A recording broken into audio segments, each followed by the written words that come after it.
Good morning father. Good. ഇന്ന് Govindankutty correct ടൈമിന് തന്നെ റെഡി ആയല്ലോ.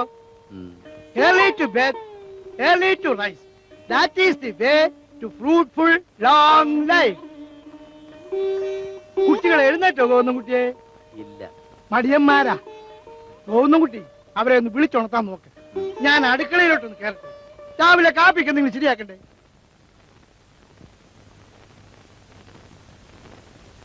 മക്കളെ, നേരം പുലർന്നു. എഴുന്നേക്കൂ മക്കളെ. ഉണ്ണിയെ,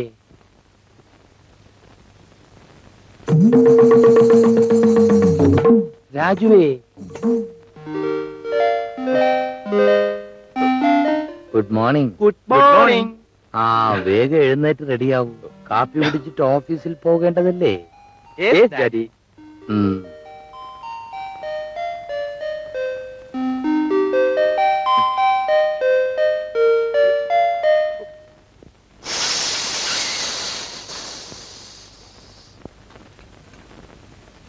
പട്ടാളത്തിലായിരുന്നപ്പോ തോക്ക് പിടിച്ച കൈയാണ്. ഇപ്പൊ ദേ ദോശയ്ക്ക് മാവാട്ടാനും ചട്ടവും കരണ്ടിയും പിടിക്കാനാണ് യോഗം. ആ, പറഞ്ഞിട്ട് എന്ത് കാര്യം? ഓരോരുത്തരുടെ വിധി തന്നെ.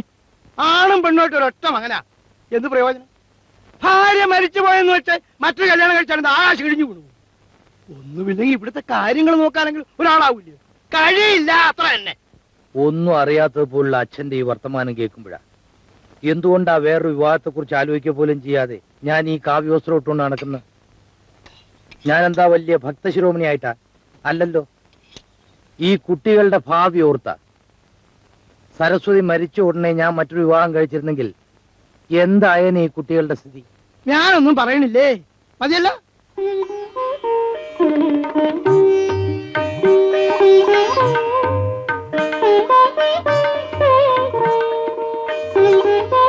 മുത്തച്ഛ, ദോശക്ക് പുളി കൂടുതലാ കേട്ടോ. വച്ചു വളമ്പി തന്നാ പോരാ, ഇനി കുറ്റവും കുറവും കേൾക്കുകയും വേണം. കൊള്ളാ പുളി മതി. എല്ലാ കാര്യങ്ങളും അച്ഛൻ തന്നെ വേണ്ട മക്കളെ നോക്കാൻ. അല്ലച്ചാ, നമുക്കൊരു നല്ല വേലക്കാരിയെ നിർത്തിയാലോ? അടുക്കളക്കാരിയും അവര് നോക്കിക്കോളൂ. അങ്ങ് ചെല്ലേണ്ട താമസമേ ഉള്ളൂ വേലക്കാരിക്ക്. അതും 4 ആളുകൾ മാത്രം താമസിക്കുന്ന ഈ വീട്ടില്. മുത്തച്ഛന് ഇപ്പൊ എന്താ വേണ്ടത്? വീട്ടിലെ കാര്യങ്ങൾ നോക്കാൻ ഒരാൾ വേണം. എന്ന് വെച്ചാൽ വീട്ടിൽ ഐശ്വര്യമുള്ളൊരു പെണ്ണ് വേണം. സിമ്പിൾ അല്ലേ? അക്കാര്യം ഞാൻ ഏറ്റു. ഞാനൊരു കല്യാണം കഴിക്കാം. പ്രശ്നം തീർന്നല്ലോ. ഓടാവിടുന്നു. ചേട്ടൻ നിൽക്കുമ്പോഴാ അനിയന് കല്യാണം. ആദ്യം ഉണ്ണിക്കൊരു പെണ്ണ് വരട്ടെ, പിന്നെ മതി എന്റെ കാര്യം. നടക്കാത്ത ഓരോ കാര്യങ്ങൾ പറയാന്നല്ലാതെ. ആ, മുത്തച്ഛന് അടുക്കളയിൽ തന്നെ കഴിയാനാണ് യോഗം. ഒന്നും കുട്ടിയെ, ഉണ്ണിക്കൊരു കുട്ടിയെ ആലോചിക്കാൻ നിന്നോട് പറഞ്ഞിട്ട് എത്ര കാലായി? ആലോചിച്ചുകൊണ്ട് കാര്യമായോ? കെട്ടേണ്ടത് അവനല്ലേ, ഞാനല്ലല്ലോ. അവൻ സമ്മതിക്കണ്ടേ? മോനെ ഉണ്ണിയെ. എന്റെ മുത്തച്ഛ, ദൈവത്തെ ഓർത്ത് എന്നെ നിർബന്ധിക്കല്ലേ. എന്റെ ഈ രൂപം ഒരു പെണ്ണിനും ഇഷ്ടാവൂല. ഇഷ്ടാവേണ്ടുള്ള ഒരു കല്യാണത്തിന് ഞാൻ ഇല്ലാനും. അതൊക്കെ നിന്റെ ഓരോ തോന്നലാ ഉണ്ണിയെ. എന്റെ ഈ രൂപം കണ്ടിട്ട് ആർക്കെങ്കിലും എന്നോട് ഇഷ്ടം തോന്നിട്ട് ഇങ്ങോട്ട് വന്നാലല്ലാണ്ട് ഞാനില്ല കല്യാണം കഴിക്കാൻ. തിന്നെയില്ല, ബാക്കിയുള്ളതിനെ കൊണ്ട് തീറ്റിക്കുകയില്ല. Hello, yes, United Traders.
Good morning. Good morning. Good morning. Good morning. Good good morning.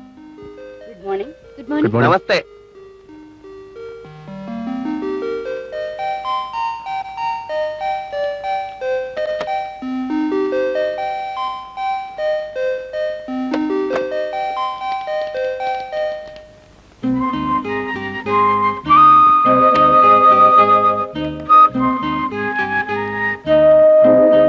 ഊർമിളെ,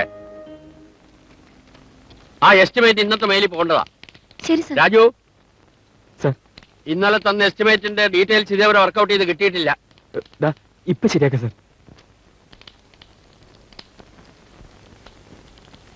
ഇഷ്ടം അല്ലേന്ന് ചോദിച്ചാൽ ഇഷ്ടമൊക്കെ ആയിരിക്കും.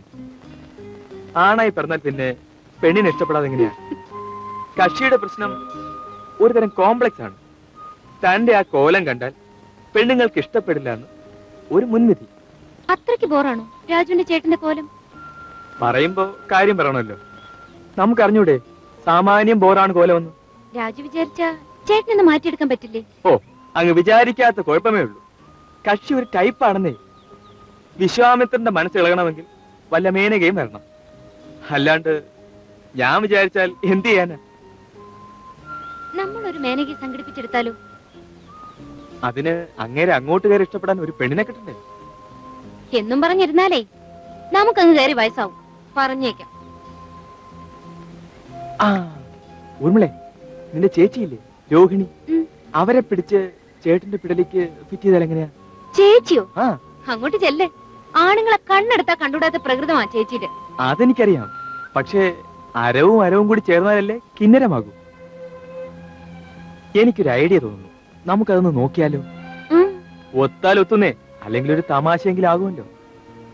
അതെന്താ? ആദ്യം നമുക്ക് ചേട്ടനെ ഒന്ന് ഇളക്കി വിടാം, പിന്നെ മതി ചേച്ചി. എങ്ങനെ? ദിവസം ഓഫീസിൽ ഊർമിളയെ സ്കൂട്ടറിൽ കൊണ്ടുവിടുന്നത് ചേച്ചിയല്ലേ? അപ്പോ ചേച്ചിയും ചേട്ടനും തമ്മിൽ കണ്ടിട്ടുണ്ടാകണമല്ലോ. ഉം. കണ്ടിട്ടുണ്ടെന്ന് മാത്രമല്ല, അറിയാതെ ഒരിഷ്ടം ചേട്ടനോട് തോന്നിയിട്ടുണ്ടാവും. ഏ? എന്താ രാജു ഈ പറയുന്നേ?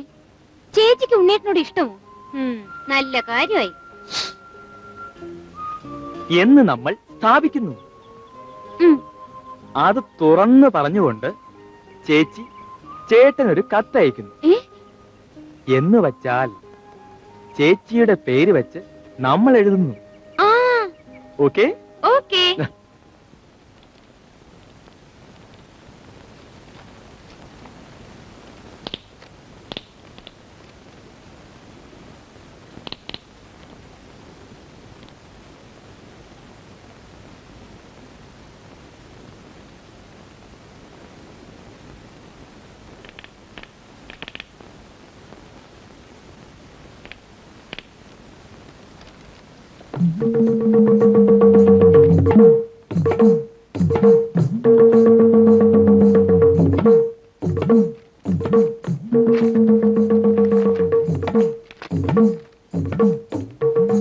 പ്രിയപ്പെട്ട എന്റെ ഉണ്ണിയേട്ടന് വേണ്ടി മാത്രം ജീവിക്കുന്ന രോഹിണിയാണ് ഈ കത്തെഴുതുന്നത്.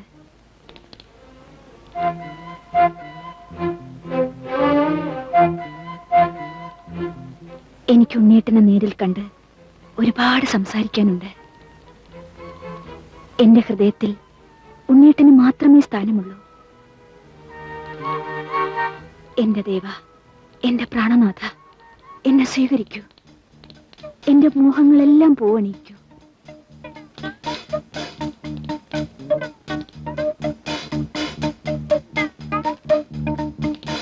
ചേട്ടന്റെ രോഹിണി.